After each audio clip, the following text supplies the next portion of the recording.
Hakika tunakiri kwamba hakuna dawa ya makosa ya kututakasa ila ni damu ya Yesu peke yake. Karibuni sana wapendwa mahali hapa Jerusalem Family TV.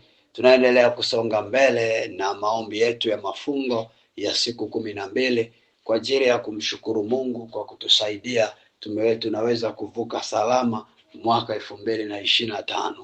Ndio tunapata nafasi ya kupanda mbegu kwa ajili ya mwaka 2026.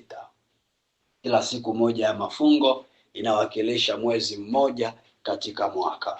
Hivyo leo ni siku ya 6. Leo tutasimama kwenye malango ya mwezi wa 6 ya mwaka 2026. Kwa sababu asubuhi tulisimama kwenye malango ya mwezi wa 6 ya mwaka 2025 kwa ajili ya shukrani. Shukrani, muda huu ni muda wa jioni. Jioni kama kawaida yetu ni muda wa kupanda mbegu. Hivyo tutasimamia lango la mwaka ujao.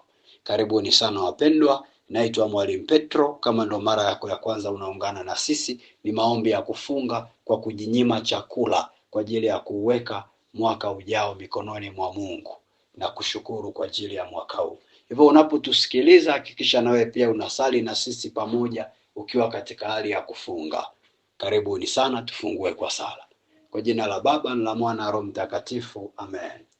Tunakushukuru Mungu, tunasema asante kwa ajili ya muda ambao Bwana unatupa kibali watoto wako. Tunaungana kutoka maeneo mbalimbali. Tunakushukuru Mungu kwa sababu wewe ni wa upendo kupita upeo. Ndio maana Bwana tunakuinua, ndio maana Bwana tunakutukuza katika uweza wako na nguvu zako. Pokea Baba sifa, heshima na utukufu. Ni wakati mwingine tena ambao watoto wako tunasogea Bwana. Tunaomba toba na msamaha. Maeneo yote ambayo tumekosea, maeneo yote ambayo tumetenda dhambi, tunaomba Mungu tusamehe kwa huruma yako na rehema zako. Tunakaribisha uwepo wako Roho Mtakatifu. Tunaomba Roho Mtakatifu uje mahali hapa, utusimamie ili Bwana kile ambacho tunakifanya kiweze kuleta matunda. Neema yako ituongoze na upendo wako utuwezeshe, ili Bwana tuweze kujifunza sawa sawa na mapenzi yako. Katika jina la Yesu Kristo, na kila mwenye pumzi aseme amen. Karibuni sana wapendwa. Leo ni siku ya 6 jioni. Tutasimama na somo linaloitwa namna ya kujilinda na udanganyifu wa mali usiharibu mbegu yako. Namna ya kujilinda na udanganyifu wa mali usiharibu mbegu yako. Namna ya kujilinda na udanganyifu wa mali usiharibu mbegu yako. Tutasimama na kile kitabu ambacho tumekuwa tukisimama nacho kila wakati cha Injili ya Marko sura ya 4 ule mstari wa 7. Injili ya Marko sura ya 4 ule mstari wa 7. Injili ya Marko sura ya 4 mstari wa 7 inasema namna hiyo. Nyingine ikaanguka penye miiba. Ile miiba ikamea, ikaisonga isizae matunda.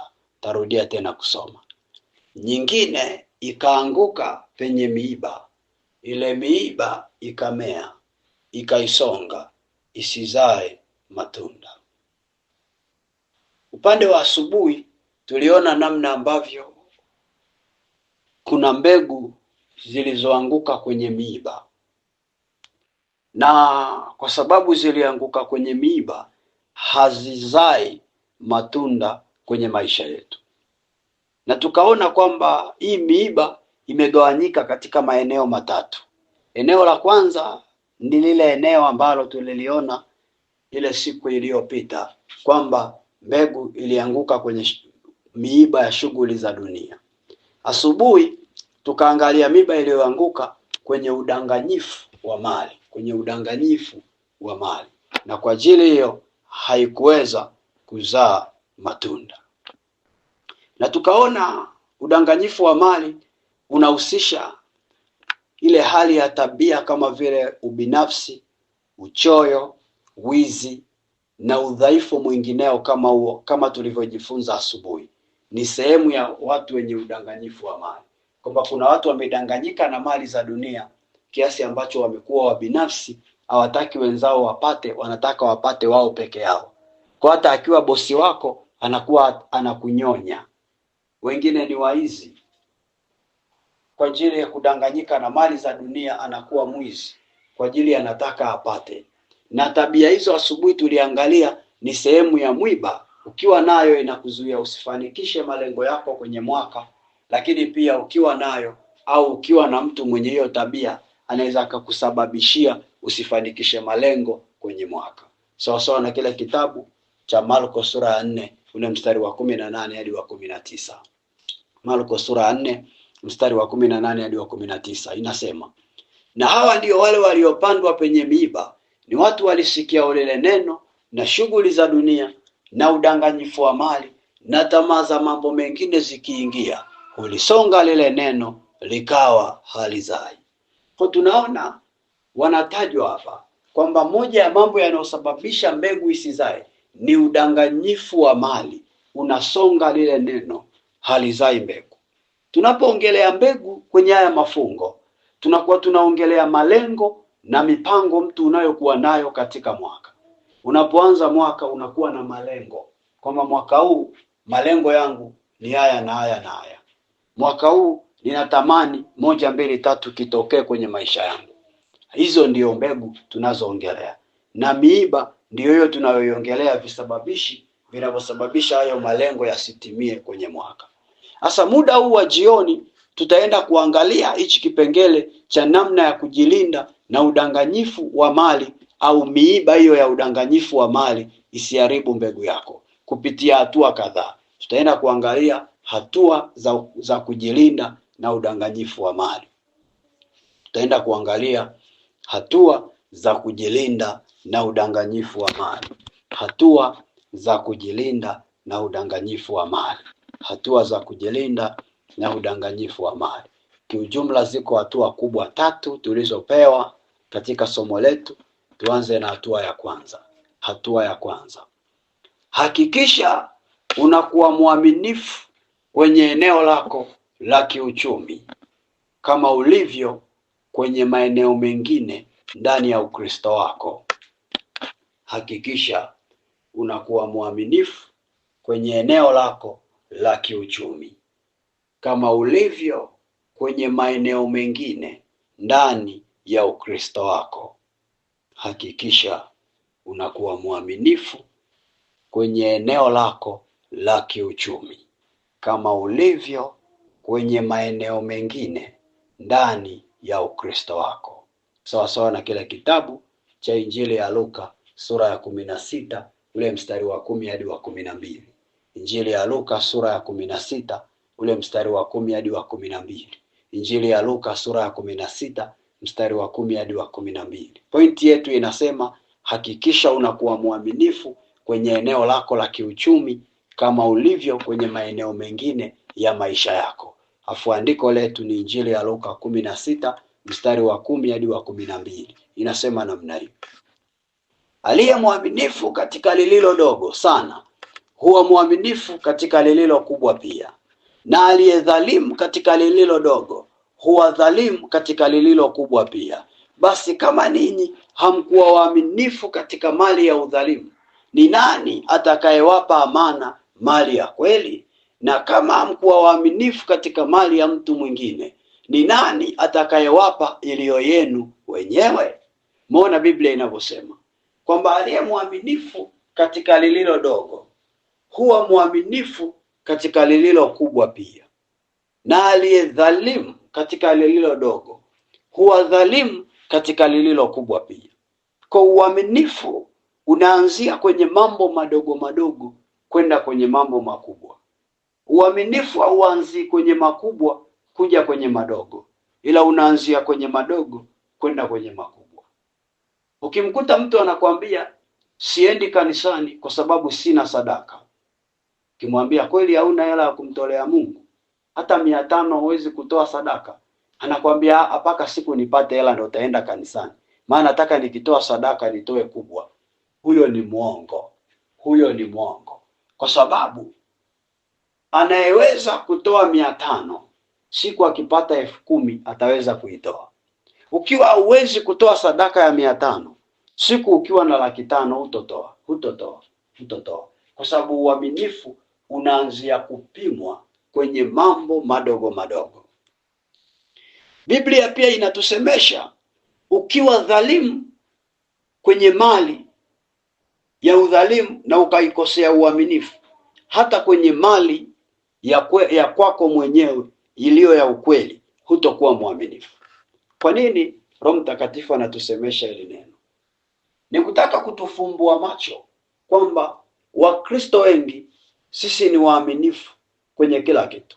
Unaweza ukamkuta Mkristo ni mwaminifu sana kwenye kusali, anasali vizuri sana, anaomba vizuri sana, anasoma Biblia vizuri sana, anaungama vizuri sana, yaani ni mwaminifu kila eneo, ila kwenye eneo la uchumi, kwenye eneo la mali sio mwaminifu. Wengi tuko hivyo, wengi tuko hivyo. Kila mahala sisi ni waaminifu, ila kwenye eneo la mali au eneo la uchumi bado hatujaokolewa, bado tumebaki nyuma. Kwa nini? Kwa sababu wengi tuna hofu ya maisha kuliko hofu ya Mungu. Wengi tunayaogopa maisha kuliko kumuogopa Mungu. Kimkuta mtu anakuambia hataki kuzaa sana, nikizaa nitalishaje? Ina maana anaogopa maisha. Kimkuta mtu anakuambia kwamba na siwezi kusaidia kila mtu na mimi nitabaki sina kitu, anaogopa maisha. Wakristo wengi tunateswa na kilema cha wizi. Niliongelea hichi kitu asubuhi na saizi tena Mungu ananirudisha nikiongelea. Wakristo wengi tunateswa na kilema cha wizi. Unakuta mtu ni Mkristo safi ila bado ni mwizi. Na ndio maana wengine hata wakipewa nafasi ya kuhesabu sadaka wanaiba kule kwenye kuhesabu sadaka. Wengine wakipewa hela washike za vikundi wanakula, wanakimbia nazo. Ni Mkristo safi kabisa, ila anaweza akapewa nafasi labda ya kufanya kazi kwa mtu akawa anamuibia, na ni hali ni Mkristo mzuri. Kimuuliza kwa nini anaiba, anakuambia mshahara na ulipo haunitoshi, kwa mbadala ni yeye kujiongeza, na huko kujiongeza ni kuiba. Wapendwa, mbinu ya kuwewe kuinuliwa 2025 ni hapa: uwe mwaminifu katika mali ya mtu mwingine ili ya kwako ije 2026. Mwaka huu yamkini umekwama kwa sababu licha ya Ukristo wako ulikuwa bado haujawa mwaminifu kwenye mali za watu. Mtu amekukabidhi chombo cha moto, labda amekupa bajaji uiendeshe, anakuambia niletee hesabu kila siku shilingi kadhaa, huleti. Na si kwamba upati, unapata, lakini unaipeleka kwenye majukumu yako. Na tunajitetea kweli. Unakuta anasema sasa tafanyaje, majukumu mengi, hela iliyoingia ni kidogo, mimi nikaona tu niibe bwana, Mungu atanisameage. Mungu mwenyewe anaona. Mtu wa Mungu, utakwama na malengo yako kila mwaka hayatotimia mpaka umebadilika kwenye hilo eneo. Hakikisha kwenye hilo eneo umepona. Hii ni hatua ya kwanza muhimu sana ya wewe kuweza kuushinda huu mwiba wa udanganyifu wa mali. Ukishindwa kuwa mwaminifu kwenye uchumi kama ulivyo mwaminifu kwenye kuomba na kufunga, hautatoboa kwenye maisha. Nasema hivi, ukishindwa kuwa mwaminifu kwenye uchumi kama ulivyo mwaminifu kwenye kufunga na kuomba, hautatoboa kwenye maisha. Lazima ile bidii ulio nayo kwenye kusoma Biblia, kwenda kanisani, kushiriki mikesha, uilete na kwenye kuwa mwaminifu kwenye masuala ya fedha. Usiibe mali ya mtu, usimuibie, usizurumu. Lidhika na mishahara yako, lidhika na kipato chako. Hata kama hakikutoshi, njia mbadala si kukiiba. Narudia tena, hata kama kipato unachopata ni kidogo, njia mbadala si kuiba, si kuiba. Nenda mbele za Mungu katika sala. Wewe si unasali bwana? Wewe si mtu wa maombi? Nenda kwenye maombi, mwambie Mungu, nisaidie, kipato changu hakinitoshi, nipe wazo najiongeza vipi kwenye uchumi. Watu wengi tunajiongeza kwa akili zetu na si kwa akili ya Roho Mtakatifu. Tunafikiri kwamba Mungu amezeeka. Mungu hajazeeka. Yeye ana mawazo. Yeye ni mshauri wa ajabu. Ndivyo alivyosema kwenye Biblia, mawazo yangu si mawazo yenu, njia zangu si njia zenu. Sasa turudi kwenye neno anaposema mawazo yangu si mawazo yenu, kwenye ile Isaya 55 ule mstari wa 8. Isaya 55 ule mstari wa 8 anasema mawazo yangu si mawazo yenu. Sasa kwa nini aseme mawazo yangu si mawazo yenu? Ina maana ndani yake kuna mawazo, na hayo mawazo anatupatia sisi, tunakuwa na hilo wazo la kujikwamua kiuchumi. Shida ni kwamba tunaenda mbele za Mungu kuombea mambo mengine. Ni wachache sana ambao huwa wanaenda mbele za Mungu kumwambia Mungu, nipe wazo, nipe wazo, nipe wazo. Wewe jiulize tu, ni mara ngapi huu mwaka ulienda mbele za Mungu kumuomba wazo la kujikwamua kiuchumi? Ni mara nyingi umeenda kulalamika, mara nyingi umeenda kulia, mara nyingi umeenda kunungunikia wengine na kujihesabia haki. Mtu wa Mungu, badilisha aina ya maombi 2026. Unaposogea mbele za Mungu, kama kipato ni kidogo, hakilingani na majukumu ulionayo, anza kumwambia Mungu, nipe wazo la kuongeza kipato changu. Na kueleza kitu cha ukweli kabisa, huu mwaka ulivyokuwa unaendelea, binafsi niliona majukumu kwangu yanaongezeka kila siku kuliko hela ninayoingiza kila mwezi kwenye shughuli ninazofanya. Roho Mtakatifu alinisemesha, anza kuombea Mungu akufungulie milango zaidi ya kiuchumi. Nikamweleza hata mke wangu hicho kitu, kwamba nasikia ndani yangu maombi ya kuomba Mungu atuongezee milango ya kiuchumi, na tukaanza kuombea. Na ndio maana ni muhimu na kwako pia ushike hili na likusaidie. Omba mara kwa mara Mungu akuongezee milango ya kipato, kwa sababu mara nyingi sana vipato tulivyo navyo havilingani na majukumu yetu. Na utaona mwaka utakapoingia mpya na majukumu mapya yataongezeka kwako. Kuna wengine mtaanza kusomesha watoto sekondari mwaka ujao. Kuna wengine mtaanza kusomesha watoto advance form 5 form 6 mwaka ujao. Kuna wengine mtaanza kusomesha watoto chuo mwaka ujao. Kuna wengine mtapata watoto wake zenu watajifungua mwaka ujao. Kila kitu kitakachoongezeka kipya mwaka ujao, jua na matumizi ya fedha yanaongezeka. Kuongezeka kwa hatua kunaongeza na matumizi ya kipato, kunaongezeka na matumizi ya fedha. Ukiolewa mwakani na matumizi ya fedha kwako yataongezeka. Ukioa mwakani na matumizi ya fedha kwako yataongezeka. Sasa watu wengi tunafurahia hatua mpya inapoongezeka kwenye maisha yetu, afu tunasahau kufanya maombi ya kuomba kuongezewa kipato kwa kulingana kadiri na hiyo hatua mpya iliyoongezeka kwetu. Na ndiyo maana sasa majukumu yanapokubana, unajikuta unaanza kushawishika kuwa mwizi. Na ni hali wewe ni Mkristo. Mtu wa Mungu ale hai, chukua hii elimu ikusaidie. Kila mara omba ufungulie wazo jipya la kujikwamua kiuchumi, ili uwe mwaminifu kwenye mali yako na ya wengine, na Mungu akufanikishe. Tunatamani sana 2026 kuwaona watu watakaonunua viwanja, si kwa sababu walimuibia mtu, ila ni kwa sababu Mungu aliwabariki.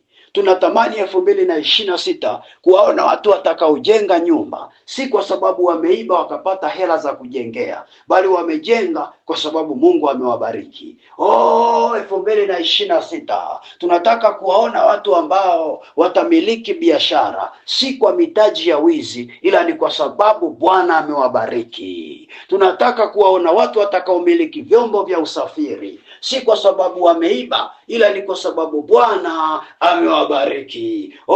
Nasikia ndani yangu sebene moja linaimba, Bwana amenibariki naluka kama tai, yolele yelele naluka kama tai. Oh, Bwana amenibariki, naluka kama tai, yolele, yolele, naluka kama tai, yolele. 2026 Bwana atakubariki, utaruka kama tai, utaruka kama tai. Sema amen kwa jina la Yesu. Oh, wanaoamini wanapokea, maana ni mwaka wa kuishi kwa imani. Oh, haleluya, wana wa Mungu ali hai. Songa mbele na pointi ya pili, hatua ya pili. Mara baada ya hatua ya kwanza ya wewe kuwa mwaminifu kwenye uchumi, afu unaendelea na hatua ya pili, au ishii hapo, unaendelea kwenye hatua ya pili. Hatua ya pili, hakikisha haumuajiri Yuda Iskarioti kuwa mfanyakazi wako. Hatua ya pili, hakikisha haumuajiri Yuda Iskarioti kuwa mfanyakazi wako. Hakikisha haumuajiri Yuda Iskariote kuwa mfanyakazi wako. Kuna watu wakisikia naongelea kitu cha kumuajiri mtu wanashtuka. Anasema sasa mimi nitamuajiri nani? Mimi si wa kuajiriwa tu. Unachekesha kweli wewe. Unaweza ukajiona wa kuajiriwa, kumbe mwakani unaenda kumiliki mradi na utaajiri watu. Utaajiri watu mwakani. Si walizoea kukuajiri na wewe unaenda kuajiri watu. Sema amen kwa jina la Yesu. Kwa mwakani hakikisha haumuajiri Yuda Iskariote. Sawa sawa na kile kitabu cha Injili ya Yohana sura ya 12 mstari wa 3 hadi wa 6. Injili ya Yohana sura ya 12 mstari wa 3 hadi wa 6. Yohana 12:3 hadi 6 inasema namna hii. Basi Mariamu akatoa ratili ya marham ya nado safi yenye thamani nyingi, akampaka Yesu miguu, akamfuta miguu kwa nywele zake, nayo nyumba pia ikajaa harufu ya marham. Basi Yuda Iskarioti, mmoja wapo wa wale wanafunzi wake, ambaye ndiye atakaye kumsaliti, akasema, mbona marham hii haikuuzwa kwa dinari 300 wakapewa maskini? Naye aliyasema hayo si kwa kuwahurumia maskini, bali kwa kuwa ni mwivi, naye ndiye aliyeshika mfuko akavichukua vilivyotiwa humo. Nisikilize vizuri mpendwa. Kwenye ile kamati ya Yesu kulikuwa kuna mwiba ambaye alikuwa anaitwa Yuda Iskarioti. Huyu Yuda Yesu alimpa ajira ya kuwa mweka hazina wa ile kamati yake ya huduma. Yuda ndiye alikuwa mweka hazina wa huduma ya Yesu. Basi Yuda akawa ndio mhasibu wao, na si kwamba Yuda ndiye alikuwa anajua hela. Kumbuka kuna yule mtume mmoja ambaye Matias ambaye Yesu Mathayo alikuwa anaitwa Mathayo, ambaye Yesu alimkuta ni mtoza ushuru mwanzoni. Ina maana kama ni mtoza ushuru alikuwa anajua pia masuala ya kiuchumi, ila Yesu hakumwajiri awe mweka hazina. Aliyemwajiri ni Yuda Iskarioti. Na Yuda Iskarioti alipoanza kufanya ile kazi yake, alikuwa ni mwizi, anamuibia Yesu fedha kwenye ile kamati, na alikuwa mnafiki. Siku moja kuna mwanamke mmoja anaitwa Mariamu alienda na marashi yanaitwa latri, hayo marashi ya nado safi yenye thamani nyingi, akaenda ili ampake Yesu. Yuda akajifanya na uchungu na maskini, akamwambia kwa nini marhamu isiuzwe wakapewa maskini. Na Biblia inasema aliongea hivyo si kwamba alikuwa anawaonea huruma maskini, ila alitamani iuzwe ili ile hela iwekwe kwenye hazina, aiibe ile hela, maana alikuwa ni mwizi akiiba vilivyotiwa humo. Mtu wa Mungu aliye hai, ukifanya kazi na ukamwajiri Yuda awe mfanyakazi wako, atakuwa mnafiki kwako kama vile ni mwaminifu. Atakuwa mnafiki anaigiza kama ni mwenye huruma.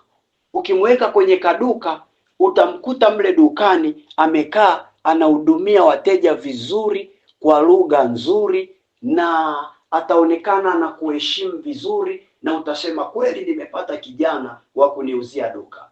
Ila unapompa kisogo, ni mwizi anayekuibia duka lako, na utajikuta duka halikui, linarudi tu nyuma. Ukimwangalia, mbona ana shida, ana adabu, au huyu atakuwa aniibii, shida ni nyingine.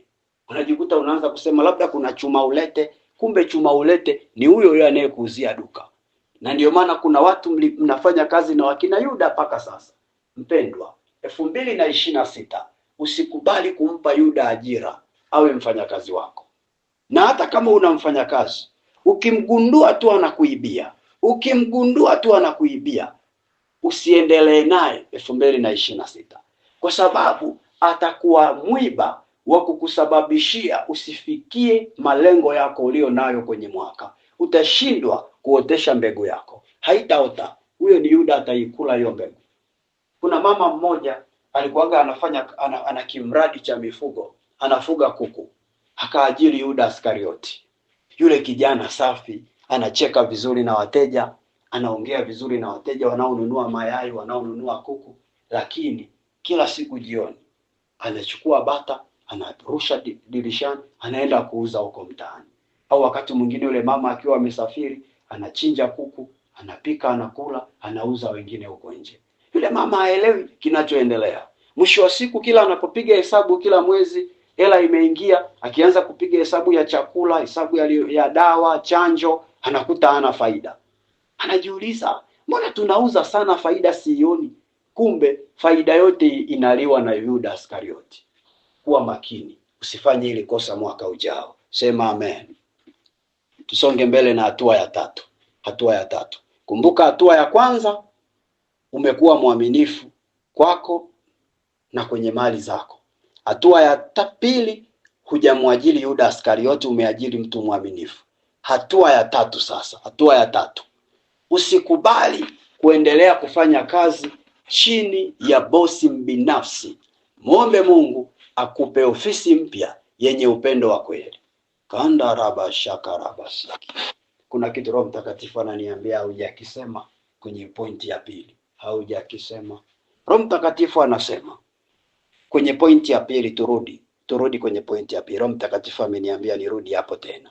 Roho Mtakatifu anasema utakapojiepusha kumwajiri Yuda Iskarioti katika kila miradi ulionayo, kila fursa ulizonazo ambazo utahitaji wasaidizi wa kuwaajiri au wa kuwaweka, sali kwanza upewe mtu sahihi wa kumweka hapo. Katika kila mradi na kila kitu ulichonacho, sali kwanza upewe mtu sahihi. Mara kwa mara fanya hayo maombi, kwamba Mungu, nataka hichi kitu nipate wasaidizi, naomba unipe hao wasaidizi. Usitafute kwanza mtu afu ndo ukaanza kuombea.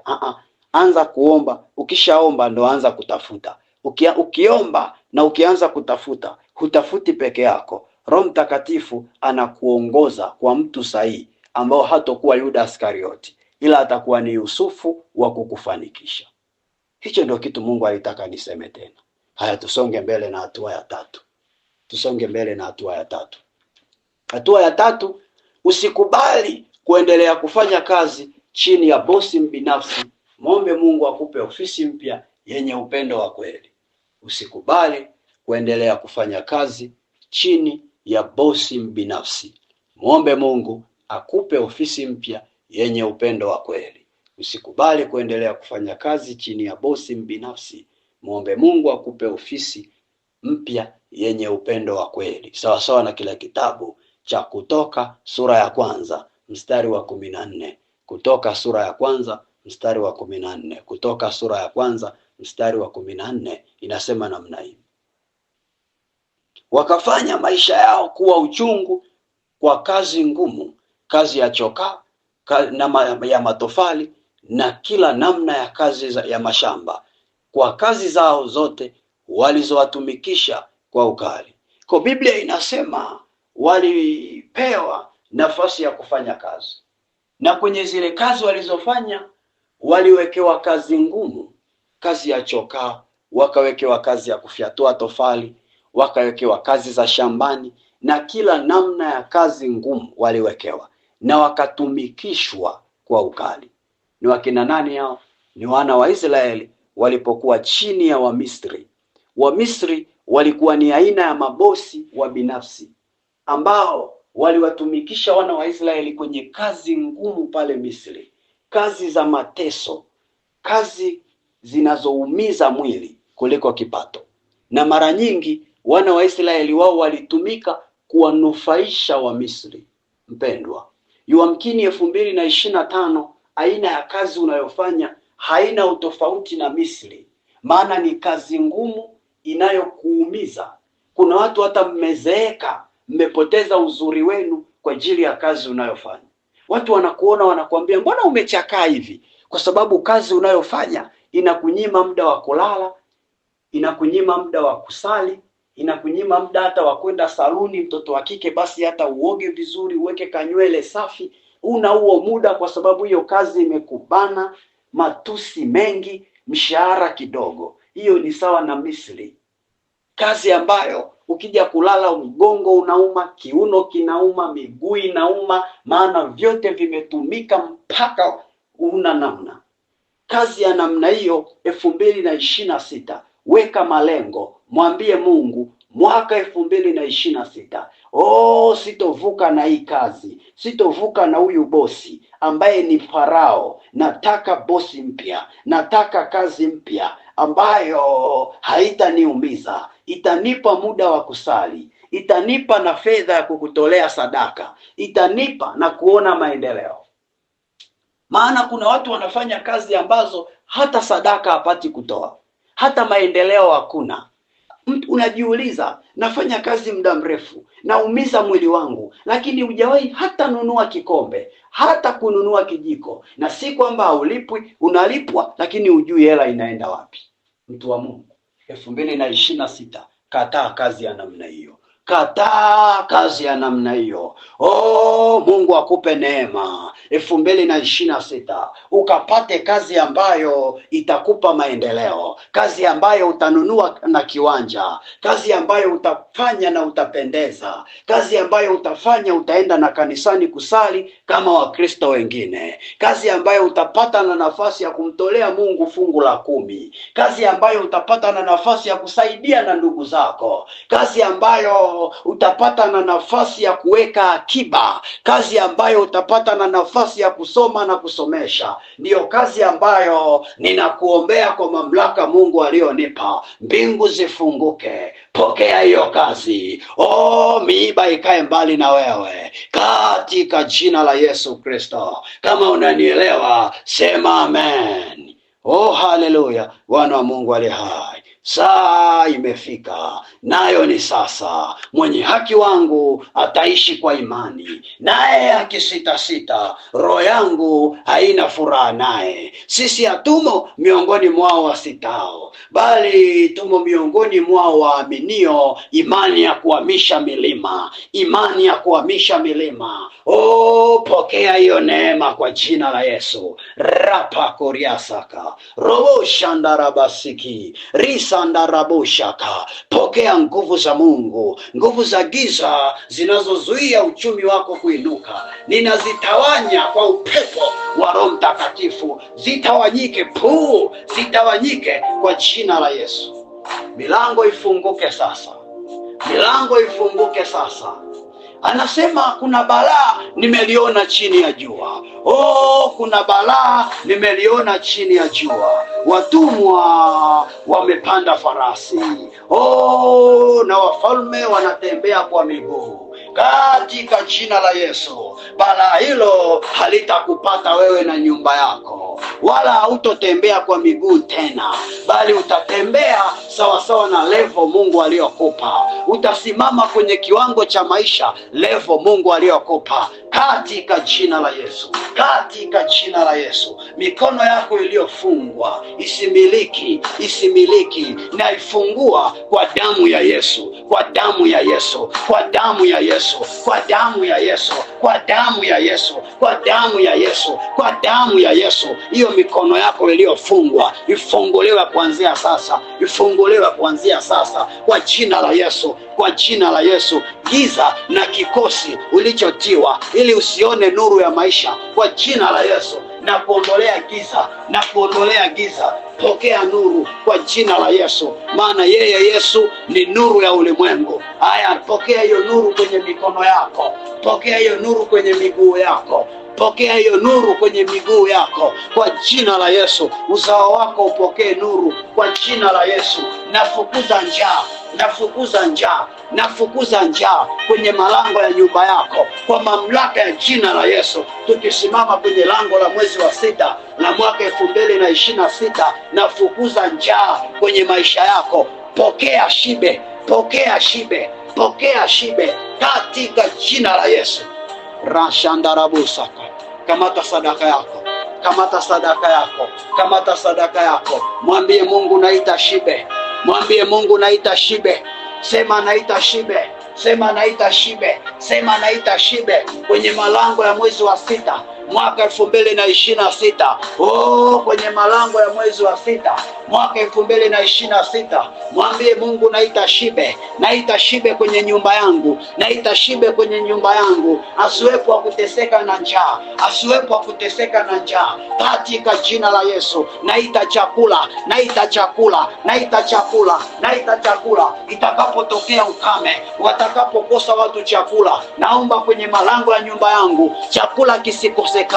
Oraposhaka. Ita chakula, mtu wa Mungu, ita chakula, ita chakula, ita chakula. Maana hela tunatafuta kwa ajili ya kula. Kula ndio kila kitu, kula ndio first priority. Ita chakula, ita chakula, usikose chakula, usikose chakula 2026. Maana patapita ukame baadhi ya mikoa, baadhi ya maeneo, patapita njaa. Ita chakula, mtu wa Mungu, patakapotokea ukame wa kukosa chakula, wewe usikose, wewe usikose. Kiwe kimeshawekwa kwenye ulimwengu wa roho kwa ajili yako. Ita chakula, ita chakula kwa ajili ya nchi yako, ita chakula kwa ajili ya nchi yako, ita chakula, maana wewe ni shahidi wa hilo taifa. Ita chakula kwa ajili ya nchi yako, ita chakula kwa ajili ya kanisa, ita chakula, ita chakula cha mwili na cha roho, cha mwili na cha roho. Ita chakula, mafunuo yasikosekane kwenye kanisa, mafunuo,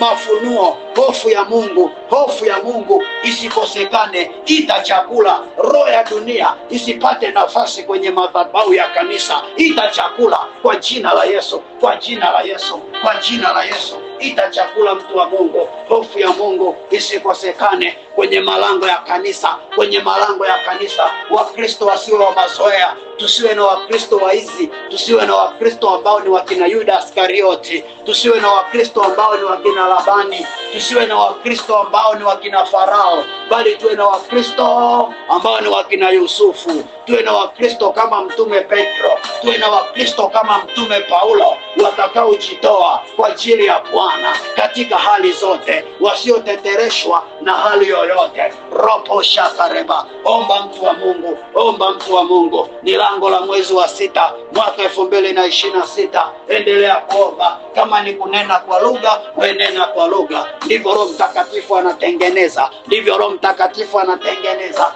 Omba uaminifu. Kama kuna mahala ulipungukiwa uaminifu kwenye huu mwaka, mwambie Mungu mwaka ujao aongeze uaminifu, aongeze uaminifu kwenye maisha yako katika jina la Yesu. Misingi ya uaminifu ijengeke sasa. Tunabomoa misingi ya roho ya wizi, kilema cha wizi, kilema cha wizi kilichokukamata, kilema cha wizi kilichokukamata katika jina la Yesu, katika jina la Yesu. Tunakiondoa ndani yako roho ya wizi, tunaifukuza ndani yako katika jina la Yesu. Roho ya wizi, achia hii nafsi ya mtoto wa Mungu, hii nafsi ya mtoto wa Mungu. Moyo wa uaminifu, moyo wa uaminifu uingie ndani yako. Uaminifu katika utoaji uingie ndani yako. Uaminifu katika utunzaji iingie ndani yako. Roho ya uaminifu kwenye mali zako iingie ndani yako. Roho ya uaminifu kwenye eneo la uchumi, roho ya uaminifu kwa jina la Yesu, kwa jina la Yesu. Na kuombea roho ya uaminifu kwa jina la Yesu ikushukie, ukawe mwaminifu 2026 katika jina la Yesu. Baba, naomba umimine kipawa cha uaminifu kwenye uchumi, kipawa cha uaminifu kwenye uchumi kishuke ndani yetu, kishuke ndani yetu. Baba, asiwepo mtoto wako aliyoko mahali hapa ambaye akakwama tena kwa ajili ya kukosa uaminifu, roho shamanda, Baba umesema neno lako hautalituma bure, bali litazaa. Litazaa. Litazaa. Ninaomba lizae, ili neno lizae kwenye uchumi wetu, lizae 2026, tukaone matunda yake, tukaone faida yake, Roko shamanda, ripo kuriasaka. Wengine wana watoto ambao ni miiba, wanawaibia hela wazazi wao, wana watoto wanawaibia hela. Yesu Kristo, ponya hao watoto kwenye hizo familia, ondoa hiyo roho ya wizi kwenye hiyo nyumba. Roko shanda rabasaka, ripo yakatema. Mtu wa Mungu, ombea watoto wako wenye tabia ya wizi. Kama we ni mama, kamata tumbo la uzazi. Kama we ni mwanaume, kamata kiuno chako. Mwambie Mungu, wana wa hivi viuno wasizaliwe wana ambao ni waizi, wasizaliwe watoto ambao ni waizi. Mwambie Mungu, wajukuu wangu wasiwe waizi. Mwambie Mungu, mtoto wangu fulani aliyetoka kwenye hili tumbo ni mwizi, naomba umrekebishe. Kama una mtoto ni mwizi, kamata tumbo lako la uzazi. Roho kuriasaka, ombe neema ya kuacha wizi. Kama una mtoto wako bado unazaa, ombea watakaozaliwa asizaliwe mwizi, maana waizi ni roho chafu ya kukwamisha watu. Roho kuriasaka. Endelea kuomba, mtu wa Mungu, mpaka mzigo wa maombi ndani yako uachie. Endelea kuomba. Baba, pokea na sadaka zetu tunazokutolea. Baba, pokea.